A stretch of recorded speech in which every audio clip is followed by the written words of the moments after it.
Awit 84, 10-12.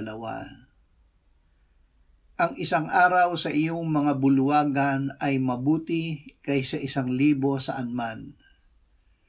Nanaisin ko pang maging tanod sa pintuan sa bahay ng aking Diyos kaysa tumahan sa mga tolda ng kasamaan. Sapagkat ang Panginoong Diyos ay araw at kalasag, siya ay nagbibigay ng biyaya at karangalan. Walang mabuting bagay ang ipagkakait ng Panginoon sa mga nagsisilakad ng matuwid. O Panginoon ng mga hukbo, mapalad ang taong nagtitiwala sa iyo. Ibinigay ang biyaya. Ang Diyos ay Diyos ng lahat ng biyaya. Ang biyaya ay ang mabuti na ibinibigay ng Diyos sa hindi karapat-dapat, ang kanyang pag-ibig sa hindi kaibig-ibig.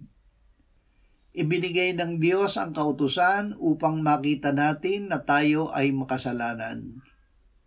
Ibinigay ng Diyos ang kanyang anak, ang biyaya ng Diyos na nagkatawang tao, upang tayo ay maligtas at mabuhay. Ibinigay ng Diyos sa pamamagitan ni Moises ang kautusan. Ang biyaya at katotohanan ay dumating sa pamamagitan ni Hesukristo. Si Jesus ang biyaya ng Diyos na nagpakita, ang nagdadala ng kaligtasan sa lahat ng tao. Ibinigay niya ang kanyang sarili alang-alang sa atin upang matubos niya sa lahat ng kasamaan at pakalinisin para sa kanyang sarili ang sambayanan na pag-aari niya. Pasanin mo'y kaligtasan.